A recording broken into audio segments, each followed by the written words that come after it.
Welcome back to Radical Music Reviews.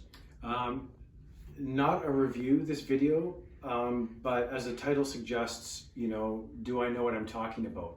For those of you who are watching these videos and are interested in these videos and want to hear my review and my take of bands and stuff, thank you, it's humbling. Are all my facts going to be absolutely correct? Probably not. That's why there's a comment section there. If you disagree or you think that you know different than I do, please make a comment. It's all about learning for me. So my background in music started actually when I was probably about 3 or 4 years old.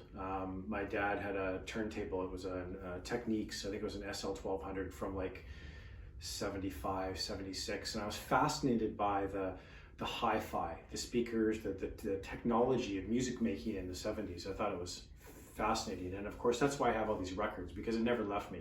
I honestly think that records are the best sound. Why? Because it's a mechanical sound, not a digital sound. So if you put in a CD and you crank the music up, you will get listener's fatigue. After about a minute or two, you'll be like, okay, I can't handle that, turn it down. With records, I turn up at the same volume, and I've done this with friends, crank at the same volume, you can listen to the whole record. And why? Because it's a needle scratching a groove rather than billions of ones and zeros, and I just preferred it. In terms of my musical background, I've been playing the drums, as you can see, started the bass, drums since grade 8, and I still love it, still play it. And back in the 80s, like all the other teenagers back then, like I'm sure a lot of you watching were into the rock bands, and there's a couple magazines. There was Hit Parade and Circus magazine. You probably remember those.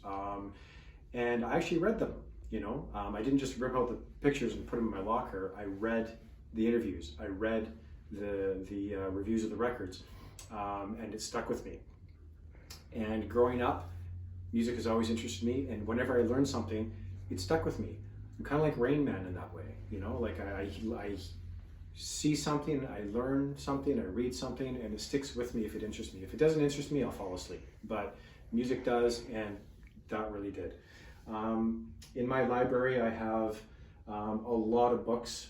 In the early 90s, grunge made a scene, and I didn't like it. I don't dig grunge. I still don't think it's not appealing to me. And so I delved into classical music. And you can see all the CDs that I have. All these CDs and these CDs and most of these are all classical music. I've got about 3,000. I've read biographies of all the major composers, and I started writing reviews. I actually started writing reviews in a journal, and I wrote probably a good 100 reviews. One of them was actually published by Gramophone magazine. Gramophone magazine is the premier classical music magazine based out of the United Kingdom. Everything I've read and everything I've watched and everything I've read and learned about has kind of stuck with me. It's resonated with me, and that's why I really love doing this, is because I love to teach and I love to express my views and my opinions on music, and I hope you're enjoying it. So yeah, another music review going to come later on today. I'm not going to give away who the band is. You'll have to watch. And like I said, leave a comment, or private message me. Let me know what you think. And we'll see you later on today. Cheers.